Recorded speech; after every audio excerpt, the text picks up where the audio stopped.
What's up, listeners? You know that feeling at the end of the day when you want to relax, talk to your friends, and share the latest tea? These are the conversations that are usually limited to your private group chat, but we're inviting you to share the fun with us. Get ready for raw, unfiltered, laugh out loud conversations among friends. So take your bra off, get comfy, and let's jump into our show.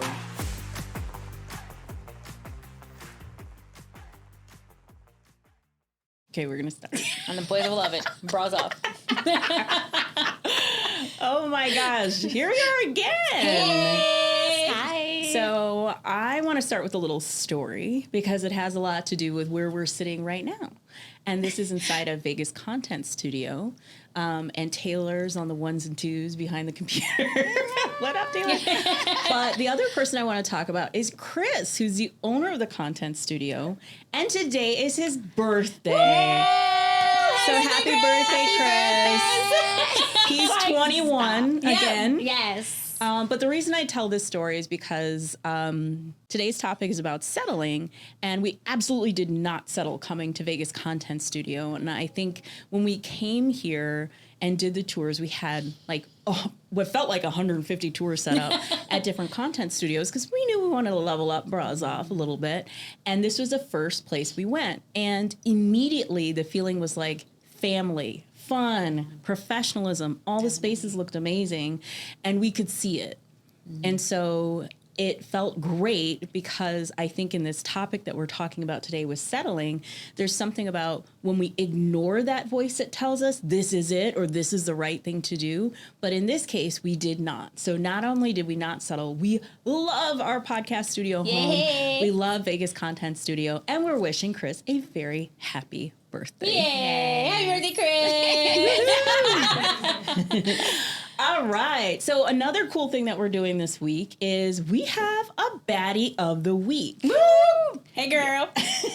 I think one of the things that we were excited about, and pop in if you want to talk about this, but we have such amazing listeners. We really do. And as young as our podcast is, we've really gained some love. Yeah. And so we wanted, what other better way to talk about the love is to tell you all about some of our listeners. So we have this thing. If you go to our Instagram, if you go to our YouTube at brasoff_pod, you'll see a form where you can nominate a baddie of the week. And baddie is a universal gender neutral term. This week's very first baddie of the week happens to be Sarah Kahn. Yay! Hey! So I'm going to read a little bit about Sarah because, y'all, I can't remember the stuff. Sarah's pretty awesome. Now, I know Sarah, too, so this was really exciting to see her be nominated. But she recently did a TED Talk. Oh. So it's really hard to get those gigs. Heck yeah. So she did a TED Talk, and it was called The Hidden Cost of Being a Unicorn. You guys, I listened to it. Yeah. Everybody's got to listen to that. We'll include the link in the show notes or the comments because that was really good. So also she's a busy mom of two, chief of staff, has her own business, has her own brand called Sarah Kahn Out Loud. And so she really helps people really just elevate themselves and be the best that they can be, especially in the business sense. So when I told Sarah, I'm like, hey, Sarah, congratulations. You got our baddie of the week. Her response, which was in true Sarah form. Can you guys guess what it was? Oh, shit. No, fucking A. She said fucking A. Yes. And I was like, can I quote you on that? She's like, yeah. So if you guys first say congratulations to Sarah, we'll drop her Instagram handle in there. But also, if you want to nominate yourself or even someone else and you're listening to the podcast, definitely go to our bio, and fill out that form because we love hearing about all the really cool people who are listening to the show. Like, we're growing. We're strong and mighty and growing. Fucking A, you might be the next one. So I'm going to kick it over to Fiorella, and I'll read the actual social media post. But I was really excited about this topic because I thought it was really interesting. Are settling? Yeah. It's crazy because I know my heart is actually beating thinking about it because I am somebody who I settled for many things for many years, and just it's almost like it traumatizing in a way because it's true. Trauma shows up. It doesn't know time. It just shows up and makes you feel a certain way. And I think when I think of that, I think of where I was when I was settling. So And it's crazy because where I've settled in my life, it's always been work or relationship. So it's all of it. And then which one of you guys kicked over that social media post? I did. Okay. Yeah. Yeah. So I'm going to read this post. And I don't normally read on this podcast. I can read, I promise. I don't normally read because I really like the conversation. But this was so impactful that I want to read the whole thing. And then we'll kick it off. Yeah. But the post was titled, "My wife thinks we're soulmates. I think I settled. We've been together 9 years, married for 6. She's kind, loyal, sweet, smart. She loves me deeply, and she believes that we were destined to meet. I've never cheated. We laugh together. On paper, we're perfect. But if I'm being honest, I've never been in love with her. I cared about her, yes, but I was heartbroken when we met. She came into my life when I needed stability and comfort, and I mistook that for love. I kept thinking it would grow. It never did. Now we're in our 30s. We talk about kids. She looks at me like I'm the best thing that ever happened to her, and I feel like a fraud. I don't want to hurt her. I don't want to blow up both of our lives, but every night I lie awake feeling like I stole the future of someone who could have had a real epic love. And I don't think I'll ever forgive myself for it."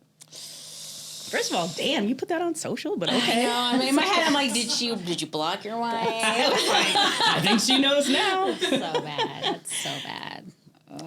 It's tough. So how are you feeling, guys? So I think it resonated, right? I mean, and I could see it both ways. You know, I know like the comments kind of roasted him a bit for being a terrible person, but you know, when you think about it, you're supposed to grow, you're supposed to change, you're not supposed to stay the same. And, you know, maybe he was her epic love, you know, and sometimes it doesn't last, and that's just life and reality. And I don't think he should be condemned for healing with her. And, you know, she allowed him to get to the place that he is in now. And that's a beautiful thing, too. And if they truly are, you know, soulmates and best friends, I don't know that she's going to hate him for it. You know, I think that maybe she would understand, because I know when you really truly have a connection with someone, like a deep connection, you know when they've changed, you know when they're different, you know, and you should support that, you know, it'll be hard. But I've had some folks I've had to walk away from, and whether it was to better myself or to better them, you know, maybe I was holding them back, you know, it works both ways. So although I felt terrible for this poor woman who is living her best life and thinks that she's found her person, I mean, I totally understand that. And then he's gonna have to drop this bomb on her at some point, because it's just, there's still time. He's in his 30s. She's in her. She can still find a love. I mean, it's not the end of the world. Like, so I don't know. It was such a shocking post. But I think if you're in your 30s and 40s, you know, You got time. yeah, like you got time. I proudly can say that I married my high school sweetheart, and we had a moment where after we got married, it like he like flipped like a switch, like just wasn't the same person. And my parents were so passionate, like literally, like they were just so corny that it was almost like eye rolling, like, oh, whatever, like you're cute. But like for me, I had a moment. I watched Eat, Pray, Love. This was like my pivotal moment that I was like, I need to get a divorce, because I watched Eat, Pray, Love, and the whole time I was like, I feel you, girl. Like, I don't want to be with this person anymore. I don't want to do this anymore. This isn't the life I want to live anymore. And I think about, like you said, like, we all change, right? Like, you weren't the same person you were 10 years ago. You weren't the same person you were 20 years ago. Like, we evolve so much over the years that even in friendships and relationships, like, they either last or they don't, because you evolve as a person. And I think I acknowledge him for acknowledging that he realized, like, this is who I was when we met, and it's really not who she deserves. Because in a way, he's pretty much saying, like, she deserves better. Like, yes, I understand that I fucked up, but she also doesn't deserve to be strung along either, which I give him credit for that for. because I am so grateful for myself to have made the choice to leave my ex-husband and I always say, like, I'm going to be like that grandma, like that, like, your grandfather, your ex-grandfather left me with $100 in my pocket and just my car and my clothes. Like, I just, like, literally, like, because I'm like, you know what, fuck it. I struggled, but I'm grateful that I had that to be where I am now. Like, I would not be here if I hadn't made that choice. So I'm grateful that, you know, and I love that we have those posts to, like, make us think, like, where am I settling? Like, should I stay in this job? Should I really still be friends with this person who's causing me so much fucking stress? I was, like, frustrated with the comments because as soon as I read, I'm like, I get it. I've been there too. And it doesn't mean anything bad about the other person, but the comments were like, you're this terrible person. And I think if people were really honest with themselves, and this is where I got frustrated, because I'm like, y'all are a bunch of liars. The fantasy that we're sold is like, you meet someone, you get married, you fall in love and have children and everything's great. And we think, or we're led to believe, that that's how most relationships are. And I think that's more the exception rather than the rule. I'm going to say something very vulnerable because, again, I was, you know, my first marriage was someone I married right out of college. He is a wonderful person, still is. Great father, is father of my daughter. Yeah, father of my daughter. A great person. And when I was in therapy, and I'd had kind of a little bit of a rocky set of relationships before that. So I met him at a time which really resonated with me in that post where things were kind of messed up. And he was calm and stable and kind and a gentleman and all of these things that my self needed to heal. And when things started to feel off, I couldn't figure it out because society will make us believe that when things don't work out, it's someone's fault. Like you're a bad person or they're a bad person. There can't be something isn't aligned. And as we move through our marriage, it just became clear that we weren't aligned. There was nothing. People were like, "What did he cheat on you?" No. And did you do? No. He's a good dad. And is still really close. My daughter and him are very close. He's really nice. He's fun. He's nice looking. Like there's nothing wrong with him, but it wasn't the right fit for me. And I had so much guilt when I ended the marriage. But I also had this thought, like, how could he possibly be the happiest he could be if I wasn't the happiest I could be? And so when I read that post, I was like, oh my gosh, were you in my diary? What's going on there? And so I just think for the people who are super judgy about it, it's like you are either have never really been in a relationship for real, or B, it's like you are so obsessed with what we're told what should happen that you can't accept that the reality looks really, really different. So I think he's probably correct. I appreciate the emotional maturity to be introspective and say, this isn't working.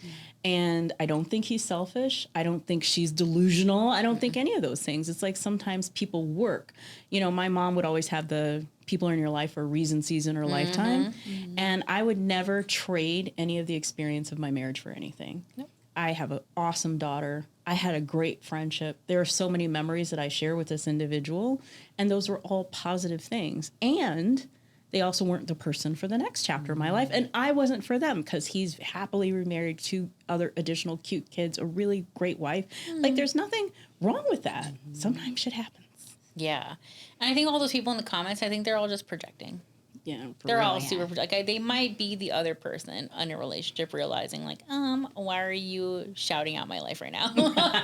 Why are you pointing it out? So I think that I just get so frustrated with the comments on a lot of things because people are so powerful on comment sections. Oh yeah. Like, really? This is what you came up with to add to our society? This is your contribution to our society, really? Like, come on. It took a lot of gall for him to even do that. So to then make him feel guilty, which I'm sure he's already like, that's like borderline like could cause a mental health problem. Because hearing like if he is somebody that would take things to mind, he's gonna be fucked up. And then he was asking for support. He was asking for advice. You know, he was coming from a good place. Yeah. So that's I think what comes up for me when you were like settling, because settling is such a bad word, you know what I mean? People use it as this negative thing, and it's just it depends on what settling means to you, right? Because if you're not aligned, I don't know that's not the same as settling to me. You know what I mean? And like I saw something really funny the other day where it was like Trick Daddy. Oh Lord. Had an interview with Nene Leakes, and he said he could never date a woman under 35. He Over would not 35. Oh, he could not date a woman over 35, excuse me. And I was flabbergasted. I was just like, I couldn't even, I think I was like, and he said it again, and then he said it again. I was like, oh, he's serious, dead serious. And he just said women that are over 35 are washed up and their mentality is jaded, and he's physically not attracted to women over 35. Before we continue on with that, for all of you youngins out there who did not grow up in the early 2000s Trick Daddy era, this man today looks like a melted Tootsie Roll. He's in his, mid-50s now. Yes. I don't know if he's ever been able to string together a coherent sentence. I mean, I'm not going to lie. We were jamming to I'm a Thug earlier. Yeah. It's a But good song. like the whole, it is a good song. Sorry, Trick. I will give you some props for that.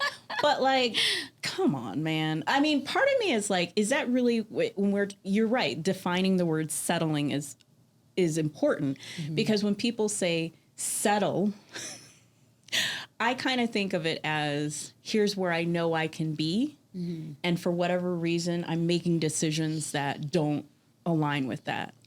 So in Trick Daddy's case, I mean, maybe he's just the king of Delulu. I don't know.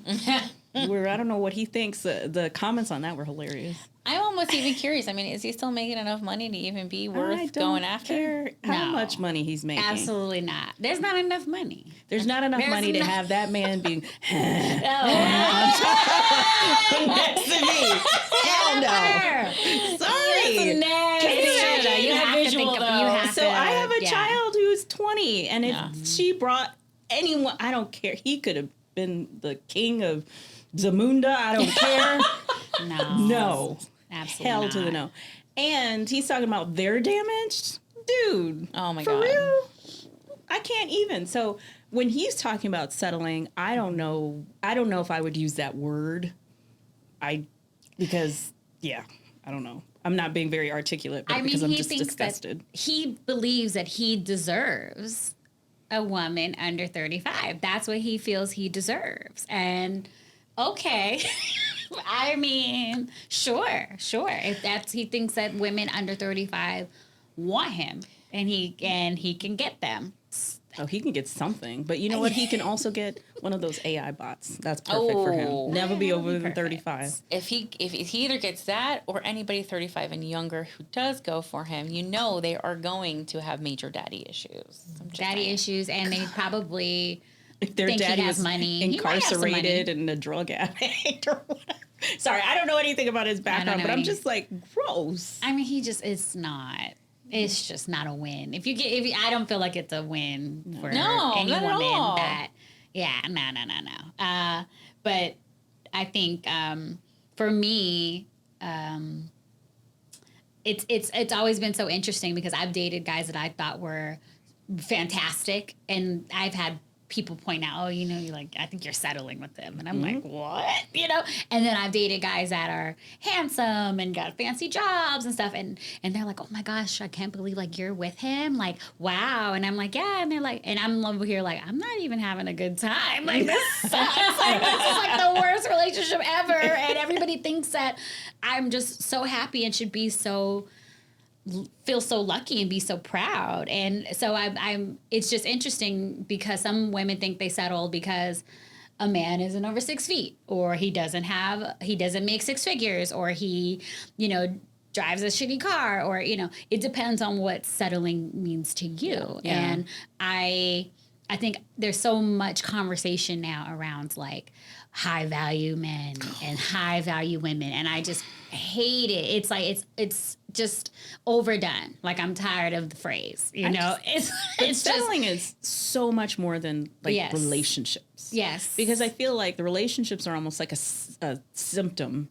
of the real issue is settling. So like I thought about when we were thinking about having this episode, it's like, where are some areas in my life that I've settled? And most of them had nothing to do with other people. So I'm just curious, like, other than you mentioned some of the I want to say Negroes, but I'm like, I'm really trying to be nice here. Negroes. They were actually, in fact, Negroes. So you can call them Negroes. That you settled with. But like, I'm curious, like, are there other areas in your life where you feel like you settled, and why do you think it happened that way? Oh God. Definitely work, for sure. Definitely have settled in work. And it was when I was working in a salon, and it was a departmentalized salon, which means you don't even do both cut and color. You do one or the other. And I was with the salon for 8 years. And you can only imagine doing cuts and blow dries every day for 12 hours a day for 8 years. Gets boring, gets redundant. And so the thing is, at the time, the salon owners, when the salon suites were starting to come out, and he was like poo-pooing on them. Like, he was like, you're never going to survive. You'll be back here in a year. Like, he scared us into going into it. But there was like something in my head that it was like always kind of in the back of my head, like, I want to do it. And I stayed even longer, but then I finally decided to stop settling for what was comfortable. And I went into the uncomfortable, and I opened my own salon suite, and I thrived, thank God. But I think that's the other thing about settling is it's comfortable. Yeah. Settling is comfortable. Staying where you're at is easier than the unknown. And I think that's what happens to a lot of people, that they think about what could happen, what could go wrong, what could be whatever. So they just decide to stay because it's easier. Because our brains are programmed to keep us safe. Yes. Even though if it's not in our best interests. Right. So I think the other part of what I heard you say was someone else was telling you, right, this is bad, this is wrong. They added to the fear. And it can be people who even love you. Like, I think about, I have a similar work example where I think for a good majority of my career, I was doing something that other people told me was good. Even though I was like bored and unhappy, I learned a lot, and there were certain aspects of what I liked, but I just knew it was only a fraction of the potential that I had. And I just, in the back of my head, I'm like, I'm supposed to be doing something great. Yeah. And everyone's like, no, you're not allowed to talk like that. That's not polite. You know, you have this great job and this great title. And my parents and people around me would take my cards and put them up on their bulletin board because it was this big achievement. I freaking hated it. Yeah. And so when I finally am like, I literally could not take it anymore. I just I quit, and I did the thing that I really wanted to do, which to other people were like, she had lost her damn mind. But I was so happy. And guess what? I ended up making a ton of money doing that. And then even in this iteration, moving to Las Vegas, people were like, why would you go? Like, literally, I remember having dinner with a good friend of mine, and another person we knew kind of walked by, and she's like, oh, Jennifer's moving to Las Vegas. She looked at me like, why? And I was like, okay. So I think you almost have to have this, like, I don't care what anybody thinks. I'm not afraid to look stupid, crazy, whatever, to do the thing that you're really supposed to do. Because I think that our own personal brains and egos want us to be safe. So we're afraid to try new things. And there are a ton of people in your life who, well-meaning or not, well, they don't want you to do anything that's outside of their comfort zone. It's so true. It's so true. And it's so funny because I was talking to someone the other day about when you really have like a project or a business that you're launching, you have to be delusional. Yes. And the person who's delusional in my mind, well, number one is Donald Trump, but number two is Kim Kardashian. Kim Kardashian, this bitch is getting people out of jail. She's not a lawyer. She is now starring in... No, I don't think she passed the bar. We got to fact check that. We'll fact check. But I think, even before she was getting people convicted of life out of jail. What? Like, excuse me? Now, and she's in movies, and she's a big reality television star. And if you watch the show, it's like, she's still like, it's not enough. Like, she wants to do this, and she wants to do that. And literally everything that she's wanting, she's accomplishing. Why? Because she's absolutely delusional. in her mind, she's the main character. And that's how she got as far as she did. And so, and I will say in work, I mean, like you were saying, you could have like a great job that you love, because I know that you love working with hair and being a hairstylist. And then it'll be that one person who will just fuck it all up for you in the workplace. Like, God damn, like, why can't you just support me? And it takes a long time to get to where you were saying, where you just have to believe in yourself and invest in yourself. And it took me a long time, you know. I started off in PR, and that's such a behind the scenes job, you know. And this was back in the day where like you don't take pictures with the famous people. You don't, like, you wear black and you're in the background and you're helping them with the media training. You're writing the press releases. It's a 24/7 job, and you are not the star. Like, and you do everything to not shine because your client has to shine. Right. And then it wasn't until I pivoted into real estate, and within the first year I was on $1 Million Listing, and I'm sitting in a chair getting makeup, getting mic'd, and I remember looking in the mirror and seeing the microphone on me and being like, and like my heart started beating fast, because I was like, what is this? Yeah. Like, I don't do this. Like, I'm not on the camera. Like, that's not me. Like, I'm the person planning all of this. So it was really hard to, like, even the makeup person kept going, hey, can you like relax your face? I was literally like, my face, I couldn't, she was like, open your mouth. And I'm like I was so nervous. They were like, okay, girl. Like, and I was just, I had to take a deep breath and kind of hype myself up a little bit. Like, you deserve to be here. And, you know, and it's still challenging to this day, right? To think of yourself, or for me to think of myself as a main character. And because I was literally trained to like be outside with my ear to the door. Like, you know what I mean? In my tennis shoes, dressed in all black so that I can run or like, grab, you know, my hair looked fucked up because I didn't have makeup on. I know I didn't need to look good, you know? So, and then all of the other publicists back then that were trying to be stars and publicists, it was terrible. Like what was her name? She was on a reality show. Like I Hazel. remember that. She was, when I was a publicist, I thought she was goals. I came across her quite a few times, and she had like all the talent, all the rappers, like every publicist wanted to be her. And then she tries to be a rapper. Oh no, I didn't know that part. And then she tried to be a rapper. I don't remember the name, was like Hazel, but I do remember the reality or something, and show. she was on, and she dated Cat Williams for a while, and but she was trying to be a star, and that's, to me, was the example of, oh, it's not gonna work, because people were so in support of her when she was in the background, right? But then she tried to get into the limelight, and all of a sudden there was no support. And so that to me also kind of was like, oh shit, like I better just stay in my lane, because stick to like, you know, what I'm good at, and kind of suppress that, you know, wanting more for myself, if that makes any sense. Like, and knowing that there's something more to me, but I have to be this. Like, I'm in this box because this is how I'm eating. This is how I'm paying my rent. Yeah. You know, and I wasn't even in the financial space to even, the fuck headshots were like $500. I was like, what? Like, hell no. Like, that's not going to work. Two things. I was today years old when I found out you were on $1 Million Listing. That's what I was like, what? Is this your new stuff? We're totally finding this clip or whatever, and we're going to I have it. Oh, we'll share it. No, we're going to one day. Now, not one day.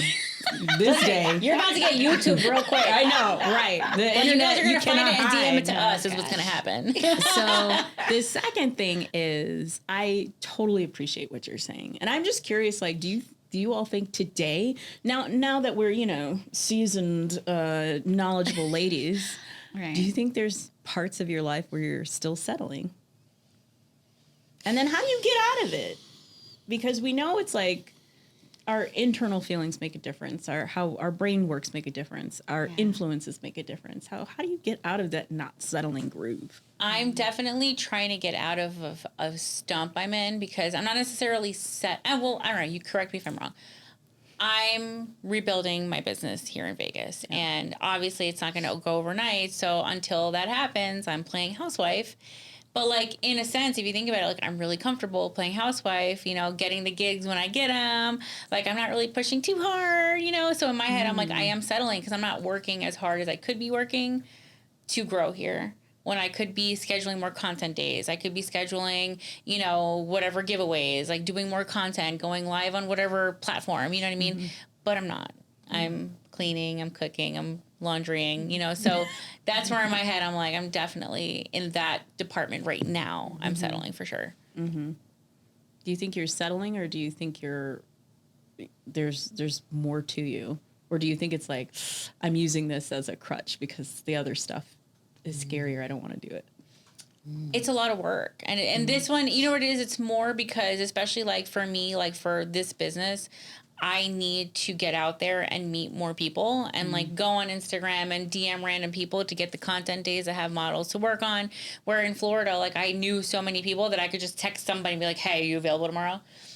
Yeah. Where now I actually have to be like, hi, nice to meet you. Here's what I do. Do you want to have your hair done? You know, so it's like, it's a lot of work, and it could be discouraging because in my head it's also people have lives, they have schedules, so I have to work around that. So it is it's definitely me just getting comfortable and using it as a crutch for sure. But so for me, I mean, I is it to like, because sometimes when I'm cleaning, like that to me is my form of therapy, right? Like if I'm like cleaning or you know, doting on, you know, my loved ones or, you know, animals, like that to me is kind of resetting myself, my nervous system and everything. So maybe it's just like a natural reaction, like, hey, I'm just still right now, but you have to use your hands and you have a lot of energy. So maybe that's your way of getting that out. That's valid. And I'm a big fan of just like, when you don't know what to do, like don't do anything. Right. Like just figure that out and then do it. So, and then because you can't do nothing, this is your way of like giving back. You're pouring into your family, you're pouring into your home and all of those things. So, you know, I don't want, I from a different perspective, it's like, don't feel like you're at a standstill. Okay. You know, because I do the same thing. And while I'm cleaning and while I'm working on something creative, or, you know, even if it's something just meticulous and weird, you know, I'm thinking about it, right? Because these are things we're constantly thinking about. Our success, our livelihood, it's constantly on our mind. So when you're cooking and all those things, I feel like it's therapeutic, and it's a way of you're working that out with yourself, if that makes any sense. Yeah, just live life coaching from Jennifer and Tia. The energy component is huge. And I love that, what you said, because I'm kind of in a similar boat. I moved to Las Vegas a couple of years ago, and all the connections and the comfort and the people and the relationships I had where I'm from, it just doesn't exist here. And so the energy of starting over, it's sometimes overwhelming. So I know, like, I usually have like a quarterly kind of check-in with myself, and sometimes I find myself like, okay, Jennifer, you could have pushed a little harder there, or maybe you got a little comfortable here. But I think the difference is now versus then, when I thought I was settling. Then I was trying to make my brain think that what I was doing was okay. Now it's like, I know what I want, I'm going for it, but sometimes the energy just isn't there. And I think it's okay and important for us to have downtime.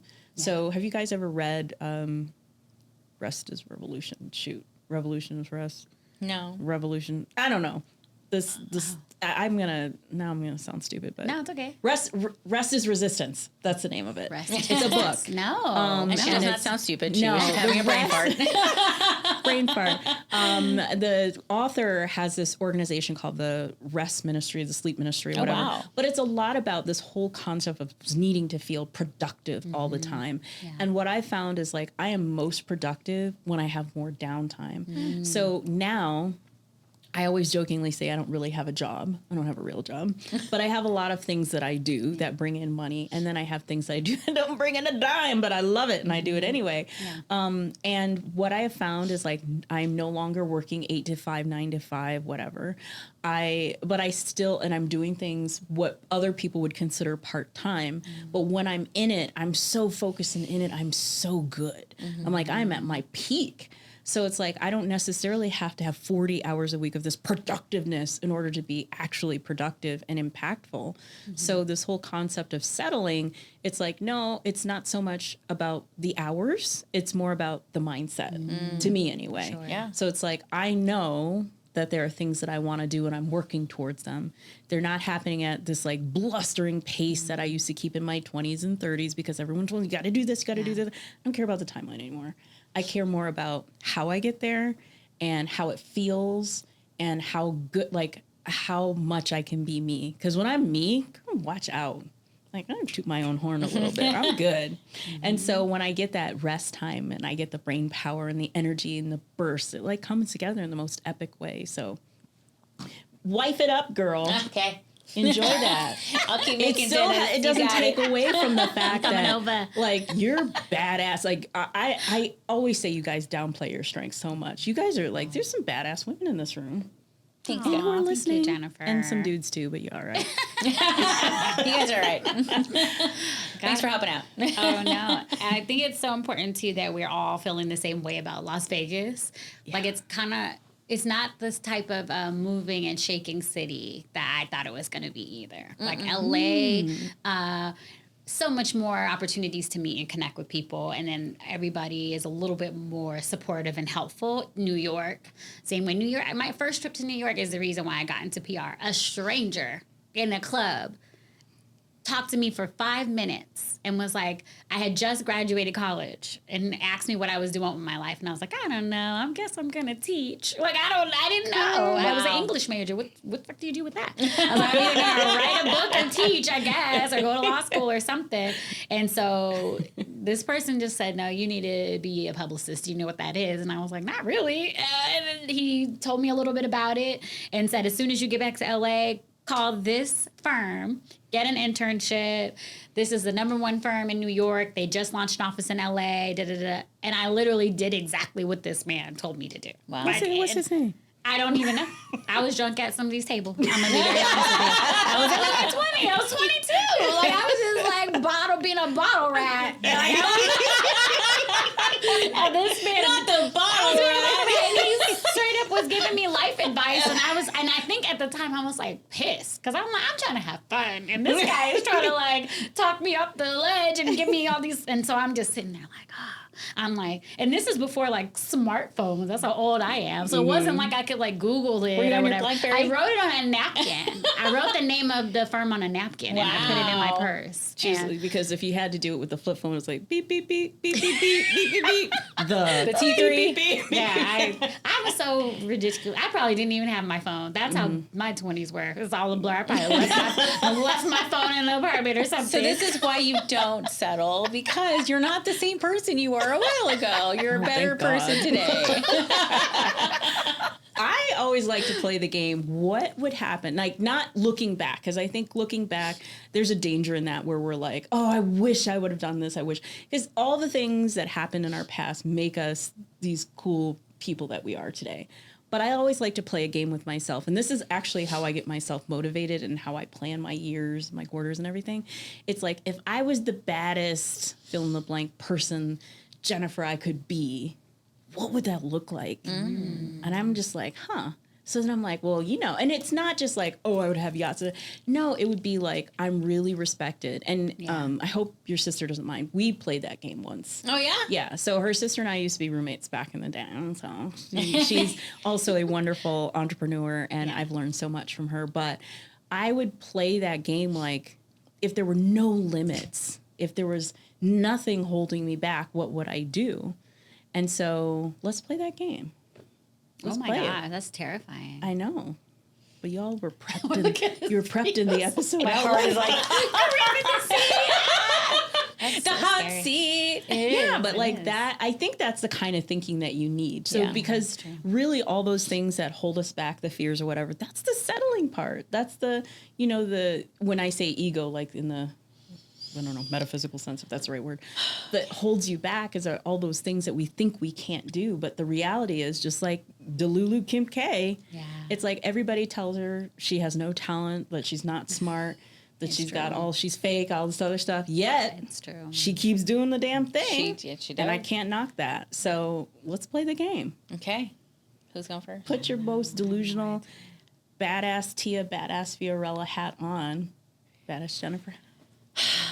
So when Fiorella is my Delulu dream is to have a nationwide freelancer agency. Ooh. Where no matter where you are, you can find a local, very talented hair or makeup freelancer, no matter your hair type, to take care of you. And that's my Delulu dream. I want to run that. I want to be the CEO. I want to be the everything. I want to be the one taking my jet from state to state to meet the new freelancers and train the new regional managers, because that's my Delulu dream. I love it. Oh my gosh, I love that, Theo. I could see you doing that. And same thing, I want to be respected. I like the idea. My thing is, I like the idea of just breaking glass ceilings. Yeah. Boom. Trying to break a glass ceiling. Love it. I can go next if you want time to think. Yeah, But please, you can go. I mean, After you. No. Gosh, I mean, it's so crazy because I'm a Gemini that's type B.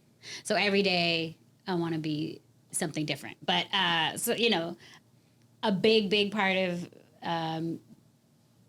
something that I don't share is I've dabbled with screenwriting. And I've always wanted to write a movie and have the movie made and produced. And I've always, even from a child, I remember in the 3rd grade, Mrs. Singer, I was writing a play in her class and I was not paying attention at all. And she read it and was like, do you want to pick characters and perform this play in front of the school? And I was like, what? And so I got to pick the characters out of the class and perform the play in front of the whole school. And they messed it up because we were like, damn it, Jimmy. And I remember just that, even now, that adrenaline that I felt, I still feel it in my body. Because it was the first time that I had that feeling, when I was watching something that I wrote unfold on a stage and directing characters. And I mean, we had props and I was like putting a mustache. I'm like, go on. You know what I mean? And, I just, that feeling has always just stuck with me. And I don't know if Miss Singer's still alive, but, she probably just changed my whole mentality or of what I was capable of, even at such a young age. I don't even think I had ever been to a play, to be honest with you. So to just off the top of my head, just try to put art in motion, really, really powerfully changed my mindset about my limitations and being a creative. And even now to this day, I struggle with calling myself a creative, even though I know that I have creativity in there, deep down in there. I don't know what it is. For whatever reason, I fight it, and I suppress it. And I also want to be a serial entrepreneur, and I have lofty goals for my hair business, and selling it to salons and making it a huge thing, and having enough money to travel and see the world. Yeah. Maybe Vegas Ready Hair can get some clip-ins for my agency to have for my Absolutely. freelancers. Absolutely. This is how it works. Yes, this is how we do it. This is why we have to speak out our biggest dreams. Yeah. And mine is a little bit more abstract, but I think what I would love, if I look back, I'm on my deathbed. Well, I don't want to, let's not speak that into existence. But I'm looking back at life and thinking about what legacy or what I did or how I impacted the world. I keep thinking that there's so many of us who are so afraid to live who we are. And that my little tagline on my Instagram is breaking up with convention to live my best life. So I've always felt like my big desire is to live a life that's successful and comfortable for me while challenging all the rules of what success and comfort look like. Boom. So and having a voice. So I just knew that I'm supposed to be talking, speaking, and it could be a podcast. I used to do like actual like paid public speaking and that kind of thing.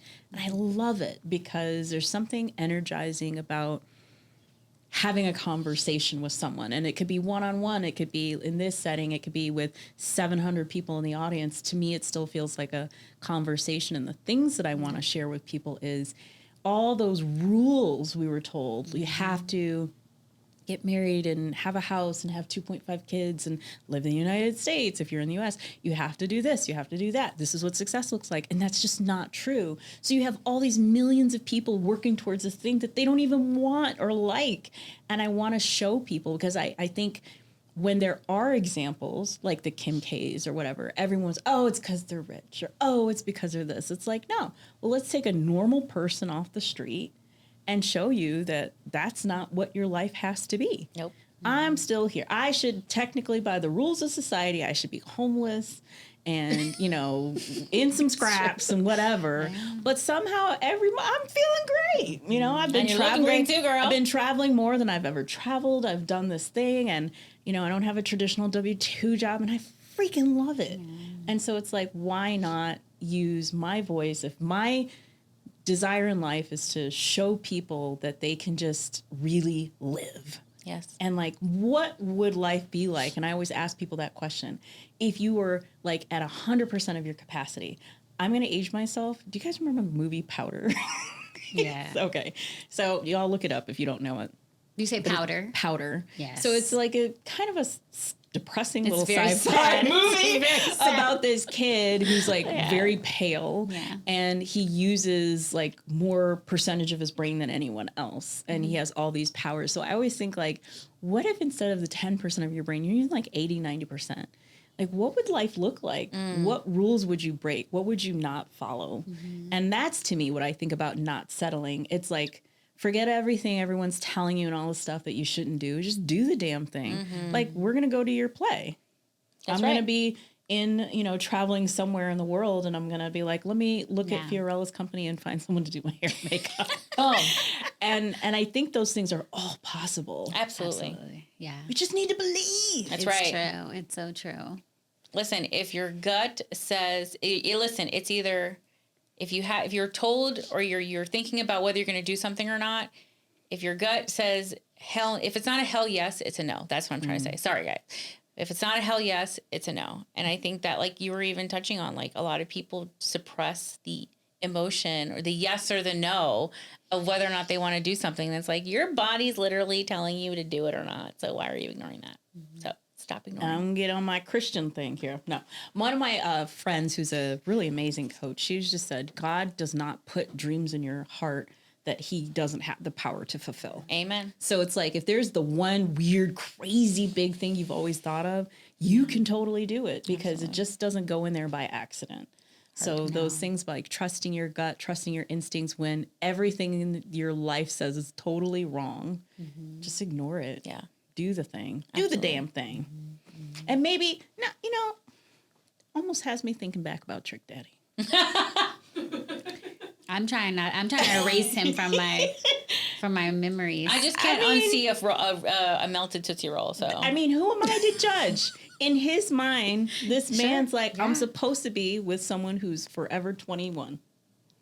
And, you know, I think he's delulu. I think he's crazy. But, you know, if I'm going to take my own advice, I guess I got to let him live. Yeah, there's someone who's out there that thinks that he's not a settle. Like that's a come up, you know, that he was a successful rapper. You know, he does have a show. He has a cooking show. Ice-T, but I would take Ice-T in a heartbeat. oh yeah. You can't have iced tea. Iced tea is taken. Well, I do love cocoa. Everybody, yeah, we love cocoa. You would take iced tea over Trick Daddy? Hell to the yeah. Okay, well, because Law and Order. Just I love that show. because he doesn't look like a melted Tootsie Roll.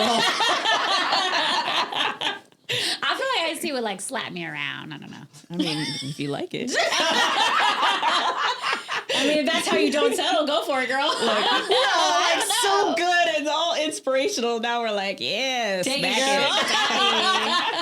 it. And on that note, but seriously though, I honestly think like, don't settle. Life's too short. And I don't know who may have told you along the way that you're not supposed to have fun or it's supposed to be easy, because it's not. Let me tell you, stepping out and doing the thing that I really wanted to do has been some of the hardest things of my life, but it's also led to the most rewarding pieces of my life, including sitting here with the two of you. The five of us, because you guys can't see behind the camera. Yeah. We got our people. So on that note, don't settle. And we're all... You gotta get out of here. I'm like, I never know how to end this shit. Listen, don't forget, because you love us so much, don't forget to follow, subscribe, go to our YouTube, subscribe, leave us some comments what you want to hear next time, and we'll catch you on the next one. What she said.